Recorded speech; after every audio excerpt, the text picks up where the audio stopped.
Hello and welcome to Crucible of Words for more dedicated legacy action. Today we are continuing to test green-black Turbodepths in preparation for the European Legacy Masters tournament. So if you're unfamiliar with what this deck is, we are basically trying to get Dark Depths into play and remove all the counters from it, or make a copy that has no counters. So Hexmage removes all the counters, Thespian stage will become a copy with no counters, that gives us a 20/20, our opponent has 20 life, we kill them. Easy peasy. To facilitate this we have a bunch of tutors, we have a bunch of fast mana, and we have a bunch of different forms of disruption. So Pithing Needle for things like Wasteland and Karakas, Duress, Thoughtseize can get rid of Swords to Plowshares or counter spells to force through our tutors, or just slow down a deck that's faster than us, and Not of This World can protect from removal spells or Karakas. We've got a fetch land basic mana base, so we can hang out a fetch land turn 1 and then have enough resources to go off turn 2. It makes us a little bit better against Wasteland and Blood Moon. We've got a few silver bullets like Ghost Quarter, Bojuka Bog, Sejiri Steppe, and Boseiju that we can find. Obviously Boseiju we can only find with the Scrying if we want to fire it off, but the others we can find with the crop rotation to destroy problem permanents. And that's basically the deck. I've played it many times on my channel, I won't go into it more. This is the exact same list I played last time. I think we're pretty close to optimal here. I just want to have another round of testing and see if this is what I want to take to the tournament in Bologna. Sideboard wise, we've got Surgical Extraction, which is Graveyard Hate, that also doubles up as being good against combos where we can pick apart their hand and then try and extract the thing. We did that against Doomsday and it really improved our Doomsday matchup, so that's something I'm interested in here. We've got Null Rod effects of Collector Ouphe and Null Rod itself. There is a possibility that we could trim one Collector Ouphe for a Surgical Extraction if we want a third extraction. That's something to think about. A little bit more discard, it's just a good all-round piece of interaction that helps in lots of matchups. We've got the 4 Abrupt Decays, blows up Blood Moon, Mages of the Moon, and Opposition Agent. Steely Resolve to try and blank removal matchups, so that's important. And obviously Not of This World, again, if removal is important, we're going to want these. And that's it, that's the deck. I've played it lots, I love it. If you're interested in this deck, I've put a lot of work into my primer on my Patreon, so why not have a look there. In the 2020 Specialist tier, you can have a look why I've chosen all the cards I have, why we're not playing certain cards, in-depth play patterns, matchup guides, sideboarding, everything. So why not check it out? Alternatively, just drop me a couple of quid a month on the Patreon on the lower tier, and that's also fine too. Remember to like and subscribe, and let's just get into some Turbodepths testing. If you're looking to play Legacy on MTGO like me, why not try Card Hoarder? They're a rental service that I personally use, and I found them better than other rental services that I've used in the past. So why not give them a try? Right, we are on the play for round 1. We have Thoughtseize into turn 2 2020 with Not of This World backup. This is a brilliant hand. If they have Wasteland on turn 1, we can fire off the Elvish Spirit Guide and ping off our Urborg. This is pretty optimal, I would say. 2 pieces of Sword of Protection. We do need to make sure that our crop rotation resolves, but we have the Thoughtseize to have a little check first. We even have protection against a Wasteland if they try and do that on turn 1. Urborg, which still doesn't have an old border printing, which is very upsetting, but alright. Let's see what our opponent's working with here. We also get to, because we're going first, we get to Thoughtseize them before we have any Enlightened Tutor, Seal of Cleansing, Stony Silence. So there's no draw here that our opponent can have that lets them put any of these things into play. Seal of Cleansing we don't care about. Enlightened Tutor might be able to find something sketchy that I don't want to have to deal with. So I think we're going to take the Tutor here. And then next turn we combo off. We get to ignore Blood Moon because we're going to go before they can play this. Even if they draw a Soul Land or a Mox or whatever, they still can't win the game there. Alright, so another Urborg, you say. Play this.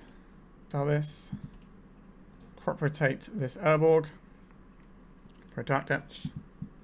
Play this other Urborg. Cast this Vampire Hexmage. And pass the turn. Do I think our opponent's playing Wastelands or anything? I don't think so. Our opponent's got 1 card. I think we're just going to make this in their upkeep. We've got the Not of This World to protect. The only lands we drew this game were Urborg. We drew 3 of them, but it was still good enough. Beautiful. Alright, so we're some sort of red-white prison deck. So in comes 4 Abrupt Decay. That's a given. The Inquisitions can also target these things out before that happens. If they're running Stony Silence, I can't imagine they've got a lot of artifacts of their own. So I think the hand disruption here is probably going to be good. I'm not necessarily convinced they're not of this world would work, but they're white. So they might have Swords to Plowshares. I imagine they've probably got something like Suppression Field in their deck as well. That's sort of one of the big things. So I think we're going to try and take out these needles. And I think we can take out the Bojuka Bog as well. I think we'll keep the Sejiri Steppe in. Maybe trim... I don't really want to trim Lotus Petals, do I? Because our opponent might have a Blood Moon early enough that we need to use our Lotus Petals to combat it. So, are we trimming a Not of This World? I think so. We'll get a look at our opponent's deck and see what their white spells are like. What does this hand do? We do have the Sylvan Scrying. We have a turn 3 kill. And we have protection from Blood Moon. Yeah, this hand seems good. We can even use their Blood Moon, potentially. So, what do we want here? If we go for the Urborg, that opens up the most amount of lines for us that we can win sooner. Potentially. Like if we play this and draw a Hexmage, we can use the Spirit Guide and the Petal to get the Sylvan Scrying going, to get the Urborg, to get the Dark Depths, and then play the Hexmage. So I think the Urborg is the play here. Let's see what our opponent's working with over there, and then we can work out if we want to play this Lotus Petal out or not. Alright, let's read what some of these things do. Swift Reconfiguration. Enchant creature or vehicle. Okay, so that's not a problem. Seismic Assault. Okay, so we're looking at a Strawberry Parfait type deck. This is like an old list. So, I don't care about the Blood Moon, in theory. No, we can ignore the Blood Moon. So we take the Enlightened Tutor, because that's kind of got some scarier things attached to it. So this is the... This can't hit. I'm just thinking if we need to play out this Lotus Petal, or is that going to expose it to being blown up by things? They're more likely to have something that's going to mess with this, I think. Right, I think we're going to play out this Lotus Petal. That way we can do an emergency Abrupt Decay if we need to. But, yeah, so this deck, Strawberry Parfait, uses land tax, Scroll Rack, and Seismic Assault. It's like a combo to either draw more cards or start doming your opponent. Not seen it for a long time. Another Abrupt Decay. So if we do have the double Abrupt Decay here. Trying to work out what the best play for us here is. I think it's play Swamp, use the Lotus Petal to go and cast a Sylvan Scrying to put a Dark Depths in our hand. If they play Blood Moon, we play the Dark Depths with no counters on. And then if they go to play the other Blood Moon, we can then blow up the first one while the second one's on the stack. That seems the most solid way of navigating this turn. We have our basic down, we have our green source for later. There's our Dark Depths. Like they obviously know that we have some way of around Blood Moon, because we wouldn't just leave, we'd at least try and nail them from our opponent's hand there. Right, interesting. Actively want our opponent to play Blood Moon now. That's interesting. Alright, so I'm going to play this Thespian stage, and I'm going to pass. We're trying to use their Blood Moon as a combo piece. That leaves the most amount of resources, but obviously if they brick on lands this turn, then we can just deploy the Dark Depths. Alright, so this is going to be the Blood Moon. Yep, that's fine. We actively wanted them to play the Blood Moon. Play Dark Depths, has no counters on. Now it's our opponent's turn. So if they cast a Blood Moon, we Abrupt Decay their other Blood Moon while their Blood Moon's on the stack. If they don't cast a Blood Moon, we end of turn to it. Alright, so now we go blow this up using black and green. Get 2020. We have protection for it. Let's just go to attacks. Alright, so we got the match there. I have no problem playing against Blood Moons. Our opponent's deck is kind of interesting. It reminds me of playing Legacy like 15 odd years ago, where there's a few people playing Strawberry Parfait. Alright, we are 1-0. Let's go to round 2. This is an interesting hand. We are slightly exposed. Like, we could play our Ghost Quarter, float a mana, crop rotate into Urborg, Thoughtseize our opponent, turn 2, play Hexmage, win. That seems pretty good, but that crop rotation has to resolve, But we already do have the Dark Depths. We're on the draw, so we've got some good draws. We also know what our opponent's going to be playing a little bit, because we're going to see what sort of land they play on turn 1. If they play a non-blue land, we're much more likely to try and do that play. So we're slightly glad that we're going second in some respects. Depends what our opponent's playing. It means we don't just go off into the blind and maybe get hit by a back-breaking Force of Will. Alright, a Lotus Petal. Maybe we're not happy we're going... Oh dear, are we going to get reanimated on immediately? No, we're going to get show and telled on. Oh no, we're going to get stormed on. Right, Rite of Flame, Rite of Flame. Lion's Eye Diamond. This could be the Epic Gamble. Echo of Eons in the graveyard. Alright, our beloved hand is gone. Is there any use of exiling this Elvish Spirit Guide right now? That's what we have to ask ourselves. If we... What would we be drawing with this? We can't cast anything. We might be able to get a second one and hit a Boseiju. But we're going to have to reveal that we're playing Elvish Spirit Guide in order to do that. Is that going to make a difference to our opponents? This is an interesting decision point here. I think we do exile this. Although our opponent will just... Oh, they got the mana floating as well, actually. So they're not going to want to do this. So we've got a little bit of mana now that we can play with. We're going to get a fresh grip despite our hand being great. Turn 0 combo. We have a lot of good tools for this, but the Epic Gamble, which is what this looks like, is a turn 1 combo deck for the most part. So it's going to be difficult to get past that. Okay, so now our hand is pretty bad. We've got some disruption that's okay, but we're going to need to find an answer. Now we do have the tools to make a 2020 if we can find a Dark Depths, and we do have effectively 12 copies of Dark Depths in our deck because we've got 8 shooters. Right, here's a Chrome Mox. One imprinting. I think the chances of us being dead this turn are about 80%. They might end up just having to do a Galvanic Relay, but with the addition of Mind's Desire in the format, it means they could just fire off the Mind's Desire now. And that would be pretty bad news for us. And Thoughtseize us and get a better look. Tapping for black mana. The Peer into Abyss makes me think that our opponent is on the Epic Storm rather than the Epic Gamble, which is actually better for us because the Epic Storm tends to be slightly slower because it wants to be trying... obviously, it can still win turn 1, like it's probably going to do now. But it tends to want to use a big relay turn to get some value going. Right, Veil of Summer. So we've got 5 mana floating here. What horrors await? They could cast some sort of tutor and crack their LED. Like, just like this. So, what mana have they got here? More blue. So, our opponent is probably casting Mind's Desire. Yep. Let's see what they exile here. A Burning Wish is in exile from just now. So, they got a... Okay, we're just F6 here and let our opponent go to town. So a Galvanic Relay, a Rite of Flame, Mox Opal, Tiger, Misty Rainforest. Okay, this is quite a bad one so far. Brainstorm's certainly useful. The Burning Wish. They got enough mana for this. Burning Wish. They got no cards in hand, but they get to Brainstorm. So that puts 1 card in hand. So Brainstorm. A Mox with no imprint. So they got 2 Burning Wishes they can fire off here. And an Echo. So we should be dead. They do need to just find the black mana for the Tendrils, although they're getting pretty close to Grape Shot as a win condition. They haven't played a land. Oh, they have played land. Sorry, this is turn 1 still. What does our hand do? Alright, our hand is better, but I don't think our hand matters here. If our opponent doesn't win this turn, they will win next turn with this Galvanic Relay. We just let our opponent show us if they've got anything interesting.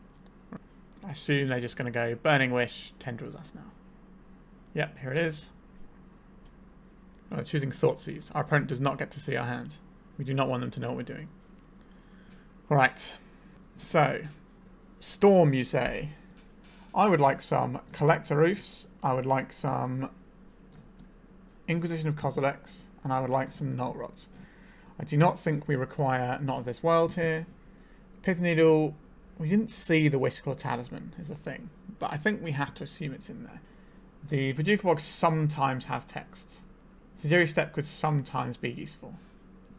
Ghost Quarter is not really where I want to be. Like, we can mess with our opponent's mana with it. I guess we might have to keep that in. Pithing Needle kind of does the same thing as Collector Ouphe, but better. Sorry, the other way around. So the Collector Ouphe do the same thing as Pithing Needle, but the Collector Ouphe are stronger. And then we need to find 2 more cuts if we want to include all of these. I think we... Is it the Bojuka Bog or the Ghost Quarter that goes? If we take the Bojuka Bog, I think that's slightly better for us. We do need to keep the... Oh, wait, no, we've already taken too many cards out here, haven't we? That's right, yeah. Sorry. Yeah, so we do get to keep 1 Pithing Needle in for Wish God Talisman. We could have an Abrupt Decay, if that's a thing we're interested in. Is that a thing I'm interested in? I don't think so. We do have to kind of watch out a little bit for Pulverize, which can come off of the Burning Wish.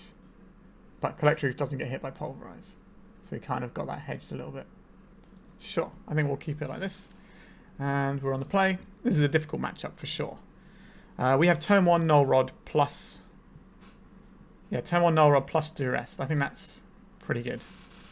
It makes our Lotus Petals worse, but obviously Null Rod against our opponent is so much stronger against them than it is against us, so we're willing to take the hit of having some bad draws and keeping in the Lotus Petals so we can turn 1 the Null Rod more often so we don't get blown out like we did in that last game. We don't have a route to our combo. That is the problem with our hand. But we have a thing that stops our opponent from winning the game in quite a big fashion. And we are... This is one of the matchups where we have to be the... I think we get a Bayou off of this. We can't draw the Hexmage next turn. I want to have green mana accessible here. I don't want to give them black mana off of the Urborg because that could end up helping them, like casting things like a Thoughtseeze or something ass. Alright, so they got a bunch of stuff here. There's a Dark Ritual, Rite Flames. They're going to have a bad time in a second. So I think we take the Dark Ritual here. And then we exile this, cast this. So we've basically just stripped... Alright, yeah, scoop into the turn 1 Null Rod. So that's why we kept that hand. I think we are very much unfavoured in game 3. Our opponent knows that we've got Null Rods now, so they're way more likely to try and keep a turn 1 hand. So it's going to be a little bit tough. But this is definitely a more problematic matchup for us. We could try and board in these Surgicals to have something on the play that can actually interact with our opponent. But I don't think that's where I want to be. If we had ley lines, I would probably consider ley lines. What does our hand do? I think our hand is too slow for this matchup. We need to either be able to make a turn 1 20/20 or be able to make a turn 1 or 2 Null Rod. I think. This hand doesn't do it either. We got here Disruption, nothing else. I think we can do better. Our opponent's also on 5 cards. There's a high chance we get wheeled as well if things go wrong. Our opponent's gone to 4. Is double Thoughtseize going to be good against our opponent here? We don't have any route to our combo. I think our opponent might just mulligan down to the wheel here anyway. Double Thoughtseize. No, we will have green mana if we keep this on 4 because we can keep this, this, this, and this. But we're going to be relying on the top of our deck here if we keep this. But I think that's probably better than going to 3. So, a little bit of trouble. But we have 2 pieces of disruption for our opponent who kept on 4. The chance of our opponent casting an Echo of Eons this turn is probably not exactly small. A Brainstorm. Alright, this is great for us. So, I think we're incentivized to play our Verdant Catacombs because that gives us access to green mana in case we do get wheeled and we want to be able to access our green spells if we get a fresh 7. So I think on our turn we're playing... Alright, so our opponent might also have Veil of Summer here to protect, but we'll see. Elvish Spirit Guide. It's not really what we want here. I think our opponent is favoured in this matchup right now. Right, let's see what they have here. Just a Tiger, sure. So they've obviously got good stuff on top with a Brainstorm. Oh, maybe not. Wow. Okay. So we're basically just in top deck wars. We at least have some disruption. That's a very good top deck, isn't it? I think due to how important it is that this Collector Ouphe stays in play, I'm going to Duress our opponent first. Just in case they have a removal spell in hand or something. An Abrupt Decay. Oh my god, I'm so good at this game. Alright. Let's exile this and deploy this. Absolutely calling all the shots today. Love to see it. How many Abrupt Decays do they have in their deck? Let's go to attacks. We're going to save this Duress. Wait till our opponent's built up a couple of cards. And then have a choice of them. Because they're a critical mass deck. So they're not just going to be able to go immediately. Necessarily. So I think we can wait another turn. And then Duress them. If they keep a camp. If they've got 2 cards in hand. And don't play a land. Then I would Duress them. We're going to attack here. Let's see what they're working with. Duress, we'll take this Right Flame. We could just like spam out this Sylvan Scrying, but we don't really know what we're looking for. We could take our opponent off of red or blue mana with a Ghost Quarter next turn, but I don't think that's where I want to be. I want to see what we're drawing, because if we draw the Thespian stage, we want to get the Dark Depths. If we draw the Dark Depths, we want to get the Thespian stage. So we kind of need to find the right thing. There's a Mox Opal we knew about. We don't have any like Seeds of Innocence or anything like that in here. So now we have Verdant Catacombs. Now we're back to the same question. Do we want to... We can't take our opponent off Abrupt Decay, right? So if we blow this up, they have black and green. If we blow this up, they have black and green. If we blow this up, they have black and green. So we can't take them off Abrupt Decay. We could take them off of blue mana for Brainstorm. But I think we're just supposed to hold and try and find our combo pieces. If we can find a Null Rod as well, that'd be pretty good, because then we just have 2 layers of Null Rod effects, and our opponent's probably unlikely to be able to blow them both up in any meaningful time frame. Pause in our upkeep. Interesting. I think they drew the Lotus Petal because they would have played it last turn if they had it, I think. Because they played out the Mox Opal. Okay, we did draw the Null Rod. Our opponent's not going to be our friend here. Feel a little bit bad, but you got to do what you got to do sometimes. The reason we're not cracking the fetch is because 17 and 16 is a very different life total when your opponent's trying to win with Tendrils of Agony. Alright, our opponent's had enough of our hateful pieces. So we were a little bit lucky. Our opponent was clearly mulliganing to try and find a hand that went before we could deploy some scary things or disrupt that hand. And they mulled quite low, but we also mulled to the same amount. And their deck should be mulliganing slightly better than ours, I would say. When they go down that low, because at least they have lines like Diamond Echo and things like that in their deck. But we just have these big haymakers, and the play of duressing our opponent just to make sure that our Collector Ouphe goes through was very good. Although our opponent didn't draw any business that we know of anyway, so we might have been able to slowly grind our way up anyway. But yeah, we're 2-0 in relatively quick fashion. Let's keep it rolling. So our opening hand here does not have access to Dark Depths, so I think we're going to mulligan. Interesting. You have my attention, hand. Our opponent is going first. We don't need much for this hand to be good. Sure. We'll give this a whirl. Like, we can just Sylvan Scrying for Urborg and just play that up and then turn to make a 2020 with Not of This World backup. So we do have a line that can win us the game on turn 3. But what is our opponent up to? An Ignoble Hierarch off of a Bayou. Understood. Okay, so we get to Thoughtseize our opponent as well. This is actually a pretty great turn for us. So cast this, exile this. Let's go and get ourselves an Urborg. Play an Urborg. Thoughtseize our opponent. See what you're working with over there, opponent. Delighted Halfling, Elvish Reclaimer. So only one of these cards matters to us, and that's the Elvish Reclaimer. That can do stuff for us, or against us even. Alright, so next turn, because that can go and get, you know, a Caracas, and that may be multiple layers that we need to get through. We should be fine here unless they draw a Wasteland on this very turn. This is a turn where they could kill us. Wasteland would be absolutely backbreaking. Another Ignoble Hierarch, sure. Please don't wasteland me. They did not wasteland me. Alright, I think we are golden here. There's a Delighted Halfling. We're going to get bashed for 2, I suspect, off of this Hierarch. Sure. Be my guest. Alright, we just get to do our thing here. We do this now as well. So, smash this down.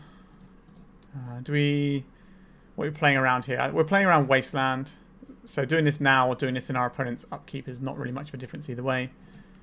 So we're just going to make a 2020, hold up our Not of This World. Hope they don't have a Shoulder's Edict in their deck. But this deck should have Wasteland, I think, our opponent's deck. Don't do it. Don't do it. This is going to be a Green Sun Zenith for an Endurance, which can block for a turn. Yeah, there it is. I've played this game enough. I know what's coming. Alright. So that buys them another draw step. A Yavimaya. It's not unhelpful, but I imagine our opponent's deck contains a copy of Caracas, since you've seen the Elvish Reclaimer. Yep, so we get to eat their lad. We'll play out this Yavimaya. I don't think that's going to help our opponent. They've got so much mana available anyway. I don't think fixing them into both of their colours is going to matter. Alright, we got there. Nice. Alright, we're cooking with gas over here. So, our opponent's deck has got a bunch of little creatures. We're going to want a Pithing Needle, Wastelands, Caracas, Elvish Reclaimer. So we definitely want to keep Pithing Needles in. What is our opponent's removal going to be? They didn't show us white mana, and they're running Ignoble Hierarchs more so than Noble Hierarchs, which means they might not have any white mana, so we might not require these Not of This Worlds. Which means we have to worry about the Caracas. So we want some combination, like they're probably going to have Opposition Agent, which means we probably just want 3 Abrupt Decays. I don't think, we probably do want the Ghost Core actually. The Boseiju does similar things. Do we think this is a Bojuka Bog matchup? We can get rid of the Bojuka Bog and have a 4th Abrupt Decay here. Or do we think we can come in underneath the Opposition Agent? They can make a turn 2 Opposition Agent. And they've got Hand Disruption that we might need to worry about. Or we can have some discard to try and deal with things like Shoulder's Edict. Yeah, this is actually a tough one. No, I think we try it with the 4 Decays. That can buy us a lot of turns. It can blow up their creature they're hoping to chump block with. Oh, that's so very close to being great. You just need a Dark Depths in there. I don't think I can keep this though. This works. We can keep this. We've been off the Sejiri Steppe, I think. This is a turn 3 with a little bit of protection. Because we have the Duress here. So one crop rotation gets us Thespian stage, the other one gets us Dark Depths, and the Yavimaya means that between them they tap for enough. Duress might not be so good. Maybe we're supposed to triple on Duresses here. Alright. I think we're going to get a basic Swamp just to be a little bit safer to begin with. I'm not sure if this is going to hit. But we can hit things like Green Sun Zenith. And we can hit things like Shoulder's Edict. So that's why we still got the Duresses in. But I don't know what selection of things our opponent's going to have. A Cradle. Sure, this does look like Newton Elves. Veil of Summer. Very nice. Very nice. Alright. Elvish Reclaimer. Alright. Lair of the Hydra. Another Elvish Reclaimer. Okay, I need to draw a Pithing Needle right now. We did not draw a Pithing Needle. But we do have a 2020 we can deploy right now, if I've done my maths. So we play Yavimaya. We turn both of these into Urborg and Dark Depths. Play Hexmage. And hope that that's good. Green. Green. We will crop rotate away our Swamp for an Urborg. And we'll crop rotate away our Yavimaya for a Dark Depths. Then we'll play the Hexmage. So the Reclaimers get land into play tapped. We can Ghost Quarter away whatever they get if they have something for the next turn. So I think we are just making our 2020 now. We are somewhat all in on this. We know one of our opponent's 4 cards. If we draw fast mana, we can also get a Sejiri Steppe as an option. There's a Cradle. Our opponent's got a lot of mana over there. This is going to be a natural order. It is. So is this going to be an Atraxa? It is. Okay. There is 1 artifact here. 1 sorcery, 1 instant. So what creature and what land are they going to get here? So we need to draw a fast piece of mana or a Sejiri Steppe to win the game. So they chose Misty Rainforest, Thoughtseize, Ignoble Hierarch. So they drew all of these. They didn't take the Boseiju. Yeah, right. Right, we have a line that wins us the game. They also gain 7 if they get to block or attack with this, which is really irritating. A Duress. We can Duress our opponent here. Thoughtseize, Pithing Needle, Once Upon a Time. Which of these actually matter to us? Thoughtseiz's taking our Sylvan Scrying is pretty irritating. But the Pithing Needle stopping our Ghost Quarter is equally irritating. We'll take the Pithing Needle here. And we've got a whole bunch of stuff here. So I think we get this Atraxa off the board. It's kind of annoying because it extends the amount of time that this game exists, which is a problem. But we get to play this Ghost Quarter. So any land they get with a Reclaimer will come in tapped, and then we can get rid of it. So we're not worried about Caracas. We have 2 turns to try and beat down with this. An Ignoble Hierarch, we knew that was coming. Our opponent's got lots of mana. They can also Fiend Artisan this turn, then next turn do some pretty gross things with it. And there's the Misty Rainforest. I assume we're going to see the Fiend Artisan here. There it is. I think our opponent's going to have us here. Okay. Interesting. Very interesting. So we can do some shenanigans in the near future as well. We can play out another Dark Depths here. Go to attacks. Because we just have to, really. See what they want to get with their Elvish Reclaimer. We can Ghost Quarter our own lands to try and get green. But, alright, so they're going to Once Upon a Time route. Alright. What are they going to find? It definitely doesn't really seem to me like it's going to be having white removal in, so I'm happy with how we sideboarded. I think maybe we need some Inquisitions over Duresses here. There's the Bayou. They can Thoughtseize us here, but I think they're on Fiend Artisaning up a creature to block with, which we have covered if that's all they're doing, because we get to... They could Thoughtseize us, to be fair, and stop that from happening. But the plan is we Ghost Quarter ourselves to get a green source, cast Sylvan Scrying, get Sejiri Steppe, win game. That's the plan anyway. I'm expecting an endurance here. X is 4. That's not 3. 4 is a very different number. There's going to be something horrible here, isn't there? No, just an endurance. Okay. So, yeah. So, if they don't Thoughtseize us here, we win the game. I believe. Please don't Thoughtseize us. Oh, they didn't Thoughteize us. Excellent. We've got 3 cards in hand here. A Thespian stage. So, what is the correct one to... Does it matter? We're not playing out our Thespian stage. I think this game is probably over next turn if we don't win now anyway. We lose to Opposition Agent here. I think we are getting rid of our Urborg here. Sylvan Scrying. Sejiri Steppe. Play Sejiri Steppe. Give our creature protection from green. And swing for lethal. GG's. Alright. We got there. We are 3-0. And I do enjoy this deck a great deal. I think we played that game pretty well. I'm happy with that one. Testing seems good. We certainly have the tools here. I like the sideboarding. I think the one change I would make is -2 Duress, +2 Inquisition, because that will still hit all of their sorceries like Green Sun Zenith. I think that was a little error. We didn't see enough of our opponent's deck necessarily in game 1. I wasn't sure how deep into colours they were, and if we wanted Duresses. Actually, I don't... yeah, I don't know why... I guess the Duress hits the natural order, whereas the Inquisition doesn't. So that's kind of an important one. Alright, anyway, let's go to round 4. We are 3-0. Our opponent is a Yorion deck. We do have a route to winning the game pretty early on. We have to dodge a counter spell. I think we'll keep this. It's a bit awkward against the Yorion deck, but we can handle it. A Volcanic Island. A Sylvan Scrying. Okay, so I think we get to try a Sylvan Scrying here. And if this gets countered, it means our crop rotation is way more likely to resolve next turn. There's a Force of Negation. Excellent. That's exactly how we drew it up. A Stifle from our opponent in an 80-card Yorion deck. That is fascinating to me. We're looking at some sort of Dreadnought type plan here.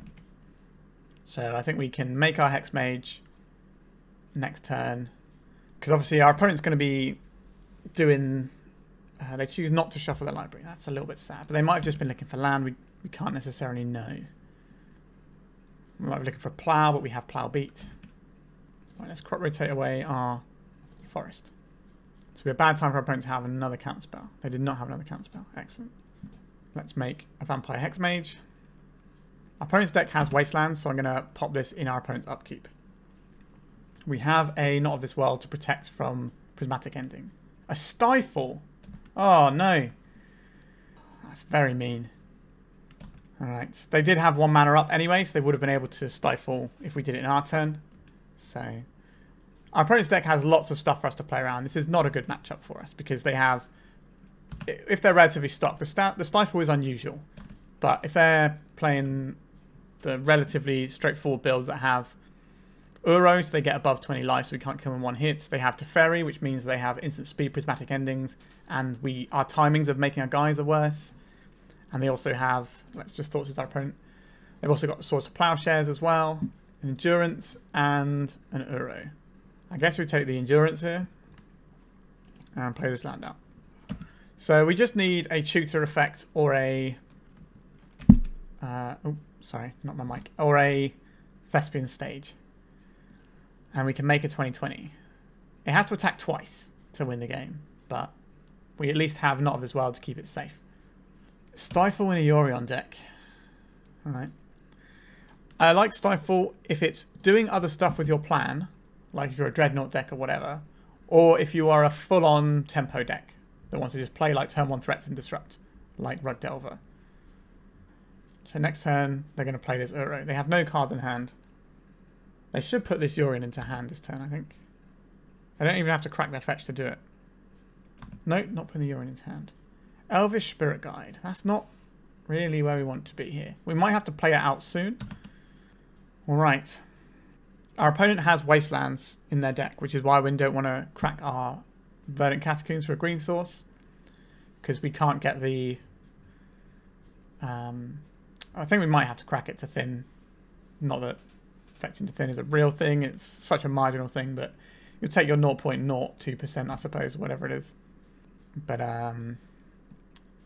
yeah, so Wasteland can take out our green source, but because we have the Spirit Guide, maybe we're supposed to do that, but we're probably going to have to play our Spirit Guide as an additional turn. Alright, so they've decided to finally put the Yorion into their hand. This game is probably over, and I think our win rate is... Our winning streak might come to an end, because these matchups are very grim for us. We shoot our shot, and we didn't get there. That's what happened there. Alright, we would like a little guy. Just a little Spirit Guide. And we've got plenty of mana. So we can do Sylvan Scrying into Thespian stage lines. It's when our opponent gets over 40 life that we have to worry. Because then it's more than 2 hits. Obviously our own life total is quite important in this matchup as well. I will take the gain 6 life option. Our opponent looks like they're 4-color Yorion, which means we don't have to worry about Sheoldred's Edict. Ponder from our opponent. It's just a case of how they choose to deal with our MARIT LAGE here.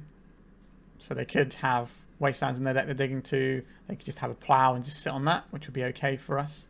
A Prismatic Ending does it, unfortunately, as well, because we're going to have to leave our creature in play for an amount of time to try and win this game. Abundant Growth, sure, just draw more cards. Misty Rainforest.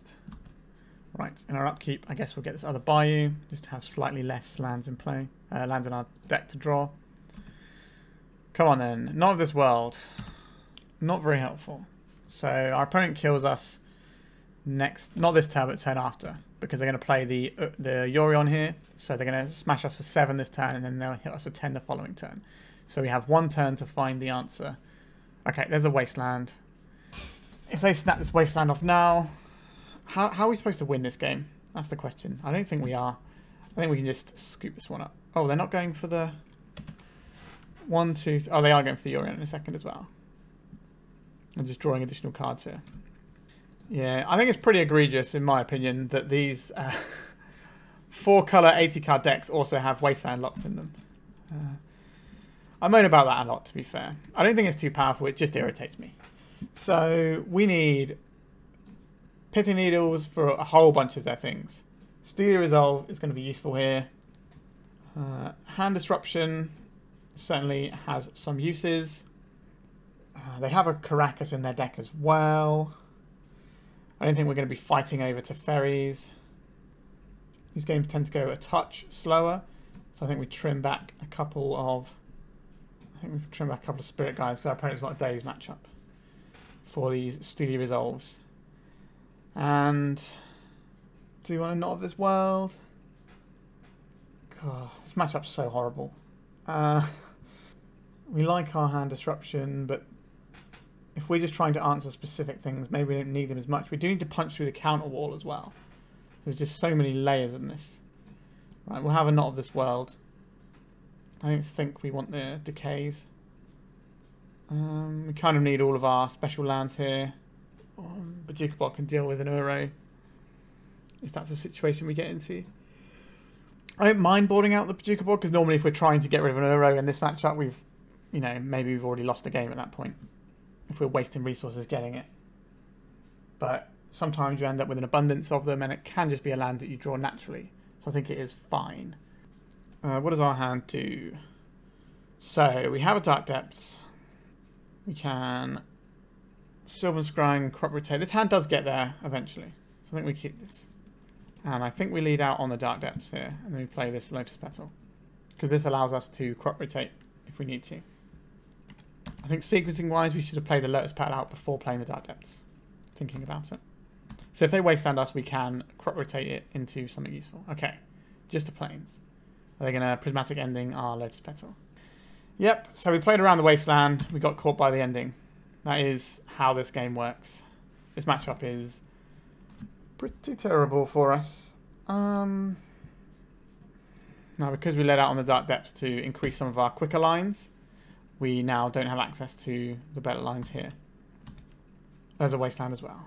Alright, so we're going to keep up this crop rotation for as long as possible. We can't crack this Verdant Catacombs without giving our opponent a chance. Okay, they've helped us out here.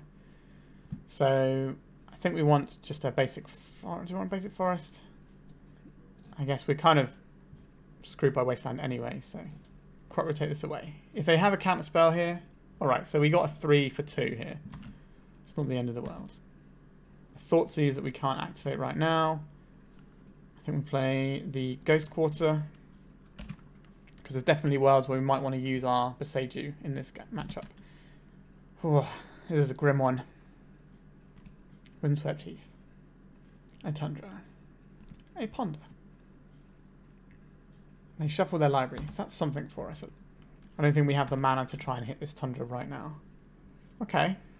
That's certainly an interesting development. So I think we begin with the Thoughtseize, and then we play the Boseiju, and then go and... Okay. Force of Will, Prismatic Ending, Swords to Plowshares. Okay, so Swords to Plowshares is the hardest one for us to play around. So we'll take that one out. We'll play our Boseiju here. We'll cast this.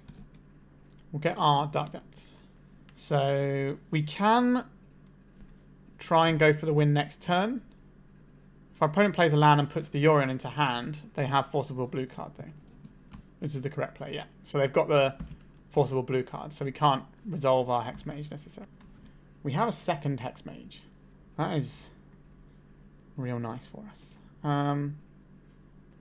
We could float a black here, Ghost Quarter ourselves into a swamp. We only get to cast one Hexmage here. So this has to be...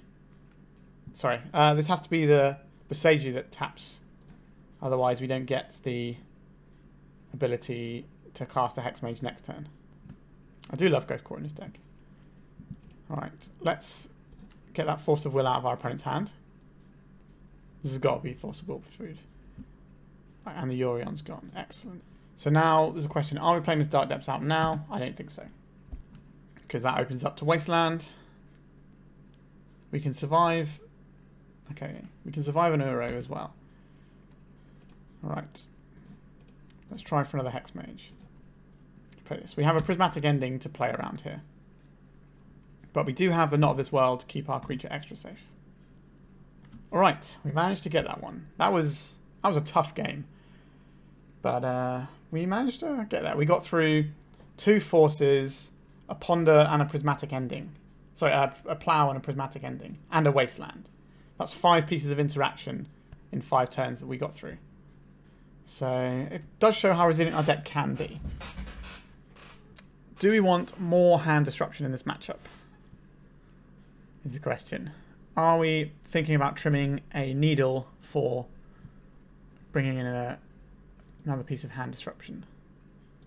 Or we can trim some Spirit Guides here.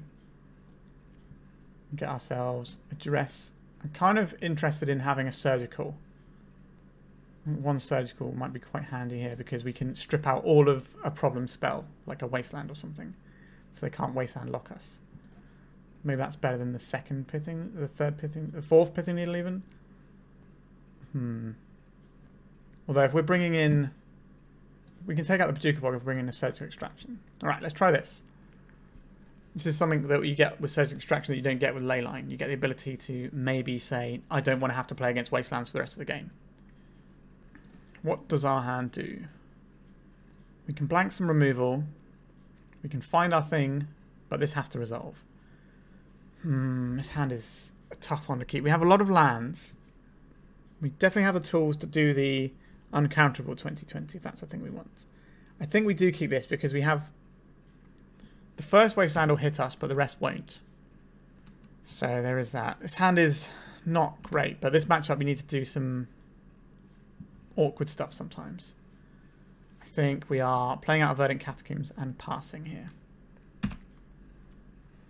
We can try and hang out a Thespian stage as bait for a Surgical Extraction on their Wasteland. That's definitely an option we have. I think we do get a Bayou here because we have... Right, they got a Stifle. I forgot about that. Well, that's fine. So we've got one thing out of our opponent. Now we could try and surgically extract the Stifles, but I think the Wasteland is worse. You're going to see an Uro here. If they've got the Uro, then I think the chance of winning the game is very high. Okay, it's a Fairy. That's awkward. That's instant. Okay, they're just drawing a card. That is interesting. Alright, so we have a Duress available to us. I'm going to cast a Duress. I think we do get a Bayou here. Opponent's only got 5 cards. What have we got? Celestial Purge and Life from the Loam. Interesting. So we take the Purge here. We're kind of going to get bopped by the other things they've got going on, unfortunately. So they might just deploy a Nomnath right now. Instant speed Life from the Loam is a little bit rude. Okay, so there's an Uro. I'm probably going to put this Flooded Strand into play. Yeah. So we do have a choice about where we want to point our Surgical Extraction here. There's a Wasteland. Alright. I'm just going to fire this off. A Savannah. An Abundant Growth. Surely you have to fire off this Wasteland. I guess they got rocked by... Alright, so... We can... play a Pithing Needle first. This will trigger the Wasteland to fire right now, I suspect. Interesting. Now, they do have a Teferi that can bounce some stuff. I'm fully aware of this. So if we play out this Yavimaya and go for the Dark Depths now. Okay, so we have an uncounterable 2020 next turn. If we want it. Our opponent's on 21, so I don't think they're going to crack another fetch land if they have one. Sure, Prismatic Ending, that's fine. They're going to Wasteland our Thespian stage now. They are, sure. That's fine. As long as they don't... Oh, I guess they're going to Life from the Loam and then immediately get it back, and we don't get to surgically extract it now because of the Teferi. Yeah, that's pretty annoying. We can work through this, but it's going to be grim. This means we're probably surgically extracting. Okay. It's not the end of the world for us. So, what is our decision tree here? We have a lot of options available to us. We can surgically extract the Life from the Loam or the Wasteland. And we can play a Steely Resolve. I think it is the Wasteland we just get here. Opponent with 4 cards in hand. They're targeting their own Wasteland with surgical extraction. Interesting. This spell does not resolve. Okay, so now we're on Thespian stage into Steely Resolve. We name Avatar. And next turn we can make an uncounterable 20/20. Our opponent's on 21, so that's not going to be great. But our opponent needs to have 2 things. So they've got 1 thing to bounce the Steely Resolve. They will need to find a removal spell as well. If we find a Lotus Petal, we can fire off the Duress as well. That'd be quite handy. Just the Uro or the Yawgmoth. The Yawgmoth, sure. I guess they didn't want to exile their Life from the Loam. 21 life is so much. And they don't even have to tap this for mana, to get mana because it's a forest because of our own Yavimaya. Okay. So they get the 4 life from the Yawgmoth as well. And now they get some mana. Yeah, they can't cast an Uro with that mana at least. Yeah, this is going to be a tough situation. They chose not to shuffle the Library of Ponder, which is terrible news for us. And they put Yorion into hand. Alright. Yep, so they have instant speed, prismatic ending, but that can't hit the Steely Resolve. Not of this world. An actually useful thing. Who'd have thought? So we don't get to play around Wasteland here. We're playing around removal spells. They're bouncing our Steely Resolve. Sure. Not unexpected. Mystic Sanctuary. What is this going to put on top of their library? Okay, I can certainly gain to over 40 life at some point. Celestial Purge is what they're putting on top of their library. Are they putting an Uro into play so they can draw that card? That seems quite a good play. Life from Loaming back some lands. Okay. I'd be very surprised if this wasn't the Uro. Because then they're going to draw that Celestial Purge and just have an answer in hand. Okay, so the situation we're in right now is we're going to have to make our 20/20 this turn. Protect it with Not of the World for this turn. Hope to draw a land to Steely Resolve next turn.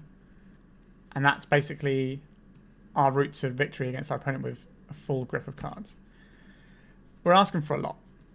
But we're putting a real fight in. I think if they attack with the Yawgmoth, we will block, because otherwise things get a little spooky. Yeah, we've gone past like turn 5 now, so our opponent is running away with the game a little bit. Alright, this is the play we have. Like I said, I don't think we can afford to take this 4 either. Okay, so they're going to cast Celestial Purge. And then we're going to cast... We can't cast Not of this World because of the Teferi. What am I doing? Yeah, we're just completely hard locked by the Teferi here, aren't we? Yeah, this is what I mean. They just have so many angles. We never get to protect our guy. They always just have it with the Celestial Purge there. I guess we could untap, try and draw a Duress.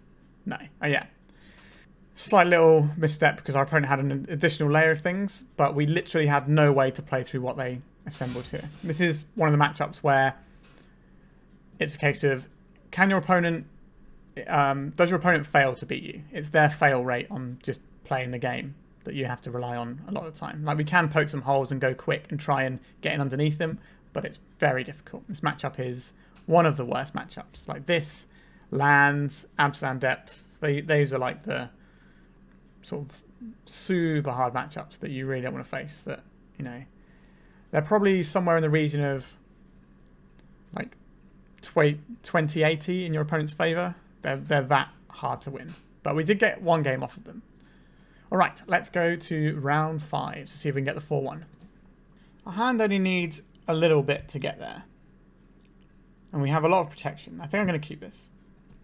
We can also start off on a swamp from our Verdant Catacombs. Delver of Secrets, sure. This is the matchup that I'm pretty happy with, so let's try not to mess it up. Thoughtseize is losing life against Delver. Can be a bit awkward. Force of Will, Brainstorm. Okay, we'll take the Force of Will here. That kind of says that we're doing something unfair usually. So if we find a Lotus Petal next turn, we can try and go. And we've got protection here. So they're firing off one of their brainstorms to set up their Delver. It's an aggressive line, but we've kind of asked for that by playing the Thoughtseize and showing that we're somewhere on the combo spectrum. Right, and they're showing us that brainstorm that we already knew about, so we don't have to get any new information. Good turn from our opponent there. There's Underground Sea, and there's the brainstorm. Come on, Lotus Petal. A Sylvan Scrying. What is our options here? We can go for the uncounterable line with the... So we Sylvan Scrying this turn. It means we have to play out either the Yavimaya or the Sylvan Scrying. Sorry, either the Yavimaya or the Forest for the Sylvan Scrying. And if we do that, we can't play Hexmage next turn unless we go and get a black source. If we get a Thespian stage, that doesn't really help us either, because that's going to be quite slow. Let's see if this resolves first. We're playing the Yavimaya because this plays to the most of our stronger lines that we have. A Daze. Right, so it doesn't resolve. Yeah, we're just going to get a thorough Delvering here, I think, which is fine, it happens. There's a Volcanic Island that we knew about. We're going to get Bash for 3. A Bayou here. So I think we want to Thoughtseize our opponent. We want to play the Bayou first. We'll play the Bayou first, just in case our opponent has Spell Pierce.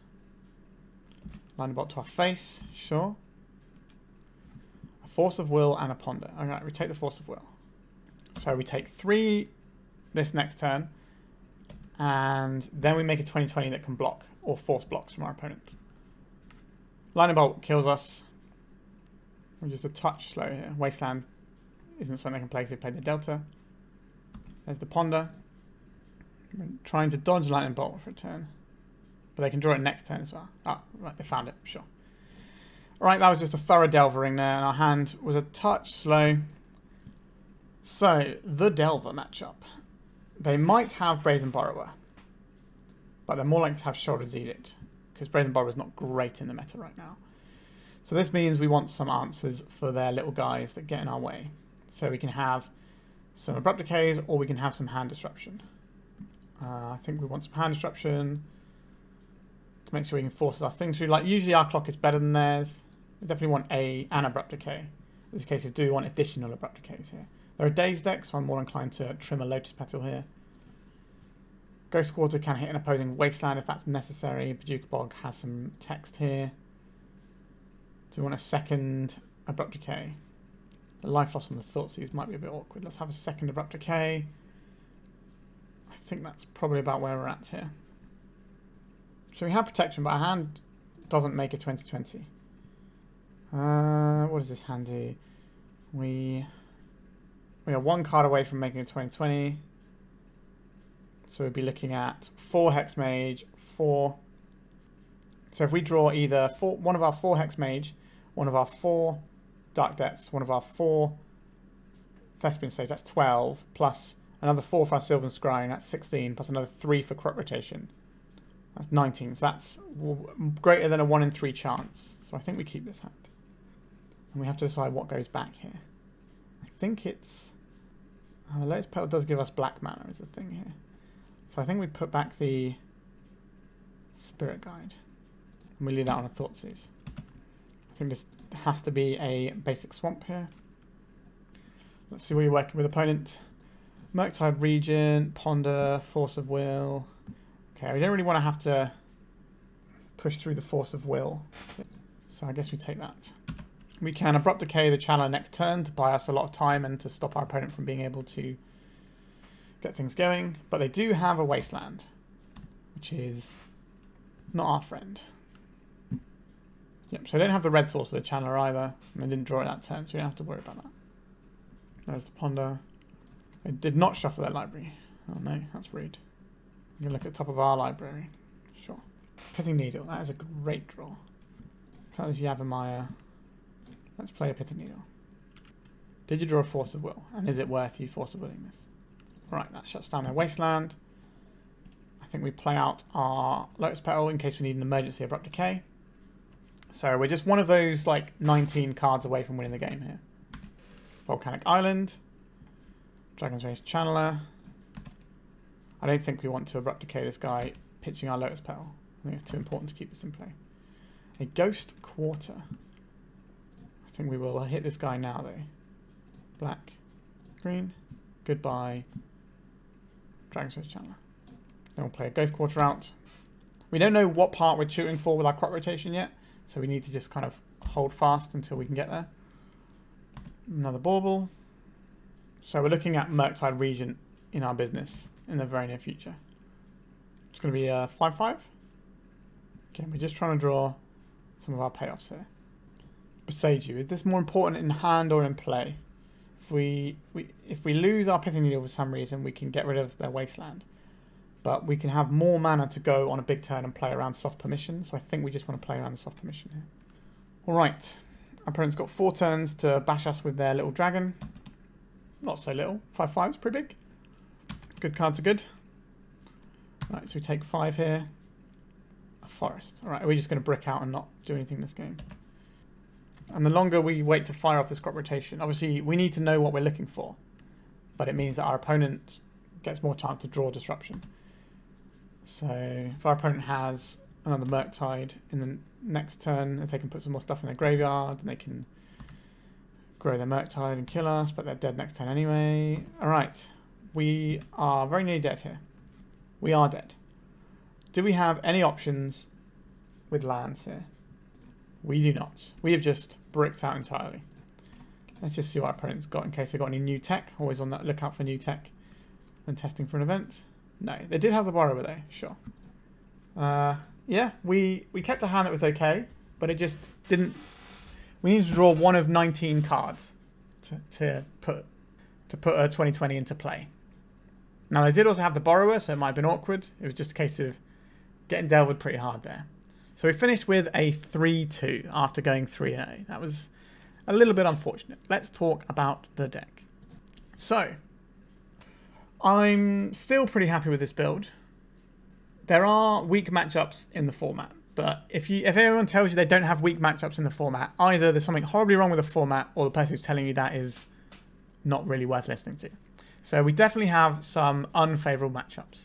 I think the Delver matchup is a lot better than that last matchup made it seem. I think my win rate against Delver, I could probably look it up, couldn't I? Alright, yeah, so our win rate against Delver is in the ballpark of about 70%, which is pretty good. So I'm relatively happy with that. But, you know, Delver can have hands that are basically impossible to beat for a lot of decks, and we certainly fall into that category. I don't think I want to make any changes to the main deck. I sort of like where we're at here. And I think the sideboard, we had the tools I wanted this league. We just kind of had a bit of trouble drawing some things here and there. I have toyed with the idea of playing Elvish Reclaimer as a sideboard card for some matchups. So you board lower on crop rotations. So you board out like a couple of crop rotations and put in a couple of Elvish Reclaimers, because your opponent might have less removal that can just hit those post board. But as we saw there, with the Delver, they're still going to keep their lightning bolts because they don't have that many things to board in, so they're still going to have bolts so they can hit your Reclaimer because they want to just try and race you. So yeah, I'm not really sure if I would change this sideboard if I played in another league right now. I think this is just where I want to be. But with any deck, you have to dodge your bad matchups to win a tournament. I have to decide how prevalent I think our bad matchups are going to be in European Legacy Masters and whether or not I want to play this into a field.